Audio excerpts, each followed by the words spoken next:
For those of you that are watching at home, thanks so much for watching. It's great to have you guys out there. A lot of people are liking the feed today, man. A lot of people seem to be enjoying what's going on. Indeed. All right, let me stretch my arms out because I'm about to go on a rant right now. This is going to be one of those moments. The room is here. So, listen, I've got a pet peeve, and I'm going to address it right now because I just can't fucking take it anymore. I just can't take it anymore. I got this thing going on right now, Lance. Let me tell you. I've told people on the show many times in the past, many times in the past, in an effort to have full disclosure, I am a Pittsburgh Steelers fan. Now, I try to maintain no bias in this show. If the Steelers have sucked, I've said they sucked. If the Steelers have been good, I've said they've been good. If Ben's been great, I've said Ben's been great. If Ben's been bad, he's been bad. If Tomlin makes a great coaching decision, I praise him. And when he does something stupid, I am all over him. I'm fair. I'm totally fair. The Steelers should have lost to the Browns. They were shitty. They were terrible. They were no good. Now, that does not mean I think the Steelers were bad last year. I thought they were pretty good. Obviously, they were 11-0 at one point. But let me tell you something that really, really bothers me. And I'm gonna just preface this by saying this has been a pet peeve of mine for a very long time.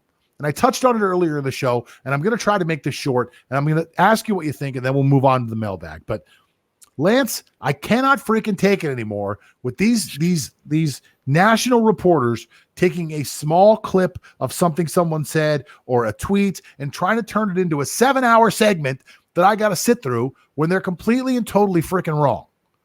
So let me take you back 2 years ago. Pittsburgh has one of the most explosive offenses in football, led by Ben Roethlisberger, sidecard by one of the greatest wide receivers of all time, Antonio Brown, and possibly the best running back in football at that time, Le'Veon Bell. Le'Veon Bell held out for a contract, held out for an entire year, which was his right to do. He was allowed to do that. He held out for a contract. Antonio Brown lost his mind. Earlier in the year, I called it before it happened. I was following him on social media. I started to see his posts getting weirder and weirder, the things he was saying. He came into camp. He had some dumb interview with reporters where he was like, you guys don't like me anyway. And I was like, this guy's losing his mind a little bit. Being rich makes you a little crazy and eccentric. He's gone beyond that. Something's going to happen this year. This is going to be a Terrell Owens moment. Everyone thought I was crazy, but it happened. Antonio Brown has a blow-up moment in a practice. All hell breaks loose. The narrative is now, at this moment in time, the narrative is Ben Roethlisberger is bad. Antonio Brown is good. He's the good one. Ben Roethlisberger is a racist because Antonio Brown said that he very well could be a racist. We ignore the fact that Ben Roethlisberger's best friend on the team is Marquise Pouncey, who last time I checked was a black man. Le'Veon Bell held out for a contract, and Le'Veon Bell wanted more money. His problem was with the front office of the Pittsburgh Steelers, which again was his right to do. You could ask for whatever kind of money you want to. But then the media took the Antonio Brown story and turned it into, oh yeah, I bet that's why Le'Veon Bell didn't play last year too. He's tired of Ben Roethlisberger's shit also. What the hell are we talking about? That went on for an entire year. For an entire year, we had to hear this. It was completely and totally false on its face. There was nothing close to it being true. We listened to it for an entire offseason until Antonio Brown got to the Oakland Raiders and everybody realized, holy shit, this guy's nuts. Yeah, he's nuts. He's out of his mind. You picked the wrong guy in the fight. So people switched the story 50%. 50% of the story switch. People all admitted that Antonio Brown was crazy, but never went back and actually said, hey, maybe we were wrong about Ben. Maybe we don't think, maybe he wasn't the problem with Antonio Brown. Maybe Antonio Brown was the problem with Antonio Brown and not Ben Roethlisberger. Maybe Le'Veon Bell, who held out for a whole year and then signed for a mega deal with the New York Jets, maybe his problem wasn't with Ben Roethlisberger. Maybe his problem was what we thought it was the whole damn time. He wanted more money. Maybe that's what happened. Maybe it had nothing to do with Ben Roethlisberger. So time goes by. Ben Roethlisberger comes out the next year after AB leaves. Unfortunately, he has the arm injury. He doesn't play all year long. Ben Roethlisberger decides to grow a beard and wear thick coats on the sideline because he's not playing. The narrative becomes, oh my God, Ben is fat. Ben is fat. Can you believe how fat Ben is? Can you believe how fat he is? never mind, Lance, that we can now see pictures at this very moment when all this is happening of Ben Roethlisberger not wearing the fucking jacket, looking pretty slim. Looking like a pretty slim guy, actually. Looking like he's like almost a little skinny. But he's fat. They keep saying he's fat because they're too dumb to realize he's wearing a coat. Now, maybe they're not too dumb, but it's not a good story to say he's wearing a coat and has a long beard. So, bring us back to this year. Ben Roethlisberger shows up. He shaves his beard. He goes out. He's throwing the football. They're showing the videos. Guy looks like he's in pretty good shape to me. Just out there on a T-shirt throwing footballs to some of his receivers. Looks like he's pretty slim. Looks like he's in pretty good shape.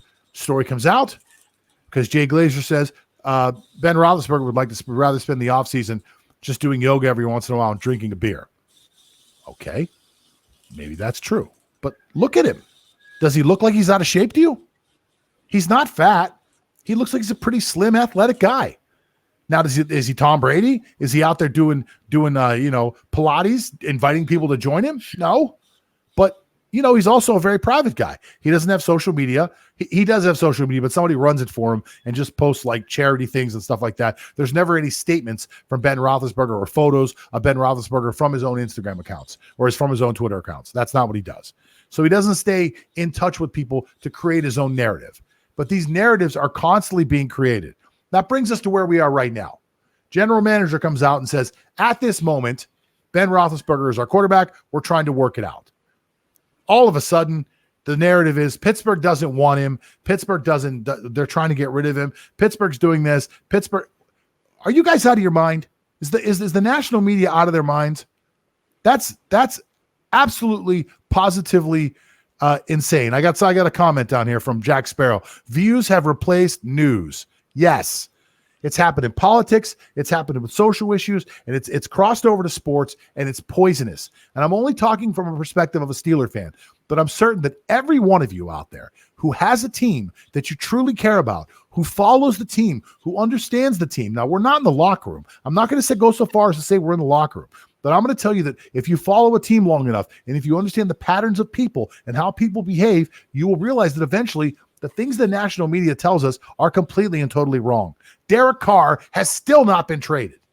It's been 4 years now since John Gruden took over, and Derek Carr was this close to being traded every goddamn minute that they talk about it. He still hasn't been traded. It's been 4 years. When's it going to happen? When is it going to happen? I'll tell you when. Never. It's never going to happen because they're full of shit. Somebody said it, somebody repeated it, and somebody reported it. And that's how it works in today's world. And that's why I'm so happy that we're doing something different over at whatsonsports.com. This was not meant to be a promotion for that, but it just kind of led into it. To me, that's what we're trying to create over there, which is something completely and totally different, something that isn't dependent on the bullshit that we hear everywhere, but is instead dependent on a little bit of common sense and a little bit of like, hey, maybe that's not true because I can see it's not true. I don't have to listen. When I was a kid, there was a story. It was called, what was it called? It was called All the King's Clothes or The King's New Clothes, something like that. And basically the story was the king would walk outside every day in front of all of his disciples, all of his people, and he would walk outside every day and he would be naked. Yeah. And the disciples had to play along and they had to say, well, look, wow, that's a really nice robe you have on today, sir. Because they had to keep the crazy king happy, because if they didn't, he would chop their head off. And that's what we live with today. Stephen A. Smith goes on TV and whatever he says, we have to believe. Because if we don't believe Stephen A. Smith, if we don't agree with Max Kellerman, who's a douchebag, if we don't agree with these guys when they go on TV or we see them on YouTube, we are suddenly the bad guy who doesn't want to follow along with what we're being told. Well, I'm here to tell you one thing very quickly, and then we'll wrap up. I'll let Lance address this if you'd like to. That you have to stop listening to what they're telling you. You have to. Whether it's the rumors that you hear or the stories that they're trying to push for you or the gambling information that they're giving you, they are just trying to fill TV time. There's no way possible they even believe half the things that they're saying. It's just impossible at some points. So I just wanted to go into that. I'm sorry it took so long. That was literally like 12 minutes of your life you'll probably never get back. Lance, you got anything to say about the mainstream media? How do you feel about them? Yeah, well, you said it very thoroughly already, John. But I do agree with what you're mentioning. But let's always remember that for mainstream media, there's always two questions that you always have to ask when you get information from them. Who's speaking and why? So there's always vested interest behind these media organizations because they are controlled by corporations who have their own interests. So that's the problem with the big news outfits. So let's say something like a Fox is always conservative. So they would always lean that way with their reporting, even in the news. So in that way, they slant the objective of the news towards a more conservative tone in order to foster a conservative thought from their main viewers. So that's a problem already. So where's the objectiveness there? That's a problem now that it's easy to get information from social media, from videos, whatever posts from 100%. whatever athletes. So it's easy 100%. for you to get information now, but where is the discernment process going? Where are we? Are we like verifying the facts enough? Are we really analyzing it enough? Are we thoroughly assessing who is speaking and where it's coming from? No. So that's the problem with the mainstream media. And the problem lies in us. The problem lies in us. This isn't about politics, but you brought it up. If you want to talk about it, just touch on it really quick.